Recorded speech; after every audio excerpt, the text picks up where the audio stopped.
भागदौड़ की साजिश या महाकाल का चमत्कार। सर्दियों की सुबह थी। प्रयागराज का संगम तट आध्यात्मिक उल्लास से भर उठा था। दूर दूर से आए लाखों श्रद्धालुओं की भीड़ गंगा, यमुना और अदृश्य सरस्वती के संगम में स्नान करने के लिए उमड़ी हुई थी।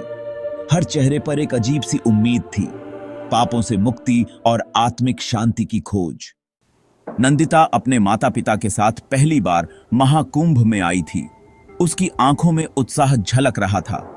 रास्ते भर उसने पिता से मेले की कहानियां सुनी थीं, साधुओं के जुलूस, नागा बाबा और मंत्रों की ध्वनि। जैसे ही वे संगम के पास पहुंचे, चारों ओर का दृश्य देख नंदिता मंत्रमुग्ध हो गई। यह देखो मां, कितना बड़ा मेला है, नंदिता ने उत्साह से कहा। हां बेटा, यह महाकुंभ है, यहां हर आस्था की मंजिल मिलती है, उसकी मां ने मुस्कुराते हुए कहा। लेकिन नंदिता को क्या पता था कि यह दिन उसकी जिंदगी में एक भयावह मोड़ लाने वाला था। अफवाह और भगदड़ संगम के तट पर लोग स्नान के लिए कतारबद्ध थे। अचानक भीड़ के बीच एक अफवाह फैल गई। पुल टूट गया है, किसी ने चिल्लाकर कहा। भागो, जान बचाओ, एक अन्य आवाज गूंजी। कुछ ही पलों में अफरा तफरी मच गई। लोग एक दूसरे को धक्का देते हुए इधर उधर भागने लगे। नंदिता अपने माता पिता के हाथ से छूट गई। उसके चारों ओर सिर्फ चीख पुकार थी। पापा, मम्मी। नंदिता ने रोते हुए आवाज लगाई, लेकिन उसके शब्द भी भीड़ में दब गए। उसे लगने लगा कि वह इस भीड़ में कभी अपने माता पिता को नहीं ढूंढ पाएगी। डर और घबराहट के बीच नंदिता किसी तरह खुद को संभालने की कोशिश कर रही थी। तभी एक मजबूत हाथ ने उसका कंधा थामा।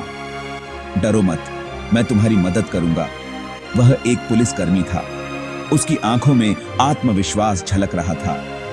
मेरा नाम अरविंद है, मैं तुम्हें सुरक्षित बाहर निकालूंगा, नंदिता ने कांपती हुई आवाज में कहा। मुझे मम्मी पापा से मिलना है, सब ठीक हो जाएगा, पहले यहां से निकलना जरूरी है, अरविंद ने कहा। भीड़ से जूझते हुए अरविंद ने नंदिता को भीड़ से बचाने के लिए अपने साथ कंधे पर उठा लिया और एक संकरे रास्ते से बाहर निकलने की कोशिश करने लगा। भगदड़ में हर कोई अपनी जान बचाने के लिए भाग रहा था। कुछ लोग नीचे गिर चुके थे और घायल अवस्था में मदद की गुहार लगा रहे थे। अरविंद ने वॉकी टॉकी पर स्थिति की गंभीरता बताते हुए कहा, जोन 4 से बच्चों और महिलाओं को प्राथमिकता से निकालो, हम स्थिति को संभाल रहे हैं। भीड़ के बीच से गुजरते हुए अरविंद ने नंदिता से पूछा, तुम्हारे माता पिता कहां थे जब तुम उनसे बिछड़ी? संगम के पास, नंदिता ने कहा। अरविंद और नंदिता जब सुरक्षित स्थान पर पहुंचे तो एक नई चुनौती सामने थी। वहां कई और बच्चे अपने माता पिता से बिछड़े हुए थे। अरविंद ने स्थिति को संभालने के लिए सभी बच्चों की सूची बनाई और उनके माता पिता को ढूंढने का काम शुरू कर दिया। लेकिन तभी एक और खबर आई। भीड़ में किसी ने नंदिता के माता पिता को गंभीर हालत में देखा था। अरविंद ने तुरंत एम्बुलेंस सेवा से संपर्क किया। कभी आगे बेटा, हम तुम्हारे माता पिता को ढूंढ लेंगे, तुम्हें हिम्मत रखनी होगी, अरविंद ने दिलासा दिया।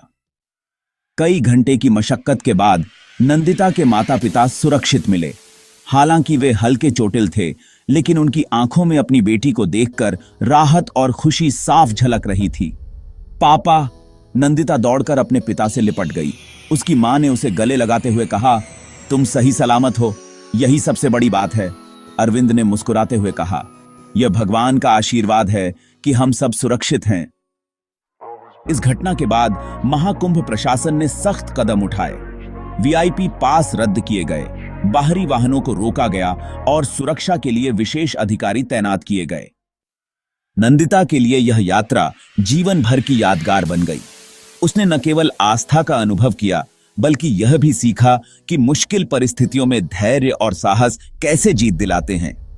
इस घटना ने उसे यह भरोसा दिलाया कि कभी-कभी अजनबी हाथ भी परिवार जितने मजबूत और सहायक हो सकते हैं।